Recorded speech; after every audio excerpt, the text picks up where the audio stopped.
आप सभी को मेरा नमस्कार। तो दोस्तों, आज मैं आपके लिए इस वीडियो में गणेश जी भगवान और विधवा माँ बेटे की अनोखी कहानी लेकर आई हूँ।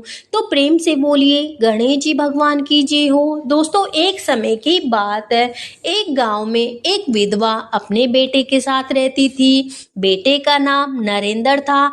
माँ बेटा दोनों मेहनती और ईमानदार थे। उनके घर के पास ही एक पीपल का पेड़ था। नरेंद्र का रोज का नियम था कि काम पर जाने से पहले नहा धोकर पीपल को जल चढ़ाता और गणेश जी भगवान की कहानी कथा सुनता। बचपन से ही उसकी माँ रोजाना गणेश जी भगवान की कहानी उसको सुनाया करती थी। एक बार नरेंद्र बीमार पड़ गया। कई दिनों तक बीमारी नहीं टूटी। बीमारी में भी उसने खाट से उठकर नहा धोकर पीपल सींचना और गणेश जी भगवान की कहानी कथा सुनना नहीं छोड़ा। एक दिन नरेंद्र को पीपल सींचने जा रहा था। तभी पीपल का पेड़ बोला कि मैं तेरी पूजा पाठ से बहुत प्रसन्न हूँ, कोई वरदान मांग ले। नरेंद्र बोला कि हे वृक्ष देव, मैंने तो केवल अपना फर्ज निभाया। हम तो पहले ही आपके उपकारों से दबे पड़े हैं। मेरी माँ ने मुझे शिक्षा दी है कि पेड़ मनुष्य के सच्चे जीवन साथी होते हैं। शुद्ध वायु छाया फल तो देते ही हैं, इसके अलावा पूरे जीवन आप हमें लकड़ी देते हो। वृक्ष देव नहीं माने, उन्होंने वर मांगने पर जोर दिया। तो नरेंद्र बोला, आपकी यही इच्छा है प्रभु, तो मुझे नीचे गिरे अपने पत्तों को ले जाने की आज्ञा दीजिए, इससे सफाई भी हो जाया करेगी। नरेंद्र पेड़ के पत्ते इकट्ठे करके ले गया और अपने घर के कोने में उसको ढेर लगा दिया। उसने सोचा, जब पत्ते काफी सारे इकट्ठा हो जाएंगे और सूख जाएंगे तो अपनी माँ का बिछोना उस पर बिछा दूंगा, नरम रहेगा। पर माँ बेटे के हास्य का तो ठिकाना ही नहीं रहा। जब उन्होंने पत्तों का रंग बदलते देखा, सुबह तक सारे पत्ते पीली धातु में बदल गए। नरेंद्र बोला, कहीं यह सोने के पत्ते तो नहीं बन गए। उसकी माँ पत्तों को लेकर बनिए के पास गई। वह पत्ते देखकर हैरान रह गया।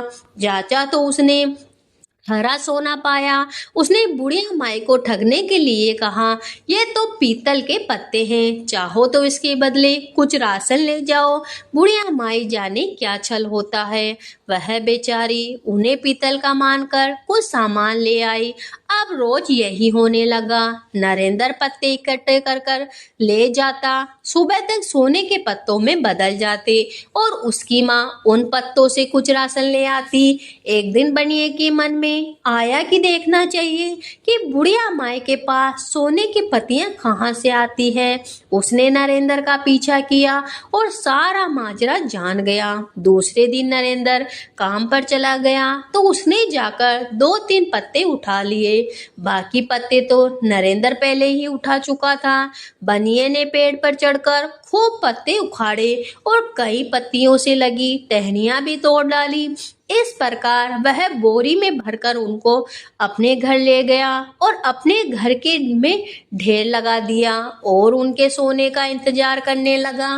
पर वह पत्तियां और टहनियां सोने की नहीं बनी, वह तो कुछ और ही रूप लेने लग गई। पत्तियां बिच्छुओं में बदल गई और टहनियां काले सांपों में बदल गया। बनिया डर कर बाहर भागा। फिर उसके पीछे पीछे बिच्छू और सांप की टोलियां। बनिया दौड़ता हुआ उसी पेड़ के पास पहुंचा और हाथ जोड़कर कहने लगा कि मुझे माफ कर दीजिए, मुझसे गलती हो गई। देव बोले, दुष्ट ये सांप और बिच्छू तेरे पीछे जब तक पड़े रहेंगे जब तक तू नरेंद्र की माँ से जितने सोने की पत्तियां ली है उनकी पूरी कीमत नहीं चुकाता।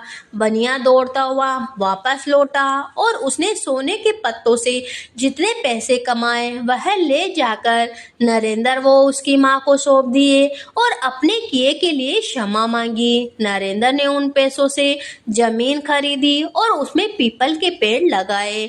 पेड़ों के घने वन में वह सुख से रहने लगा। उसका विवाह भी एक सुंदर कन्या से हो गया। कई वर्ष के बाद पड़ोस के राज्य में सूखा पड़ा, पानी बरसा ही नहीं। नरेंद्र की ख्याति दूर दूर तक फैल चुकी थी। लोगों से पहले ही कहा करता था कि पेड़ नहीं होंगे तो सूखा पड़ेगा। पड़ोस के राजा ने नरेंद्र को निमंत्रण देकर अपने यहाँ बुलाया और उससे सलाह मांगी। नरेंद्र ने राजा को परामर्श दिया कि राजा जी, आप अपने राज्यों में पेड़ों को कटवाए नहीं, वनों का सफाया नहीं करवाया होता तो आज यह दिन देखने को नहीं मिलता। भगवान इससे क्रोधित हो गए हैं। यही तो आपके राज्य में सूखे और दुख का कारण है। पेड़ ही तो हमारे रक्षा करते हैं। फिर से बाग लगाइए। याद रखिए, पेड़ ही हमारे जीवन सच्चे साथी होते हैं।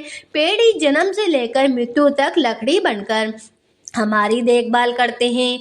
बचपन में लकड़ी का पालना बनकर हमें झुलाते हैं, फिर गिल्ली डंडा बनकर हमें खिलाते हैं, लकड़ी की तख्ती बनकर हमें पढ़ना लिखना सिखाते हैं, विवाह मंडप की अग्नि बनकर फेरे लगवाकर गृहस्थी जीवन आरंभ करवाते हैं, चकला बेलन बनकर हमें रोटी खिलाते हैं, बीमार पड़ने पर हमें खटिया बनकर संभालती है, बुढ़ापे में लाठी बनकर हमें सहारा देती है, मर जाने पर दो डंडों पर लादकर शमशान घाट ले जाती है और चीता बनकर हमारी अंतिम क्रिया करती है।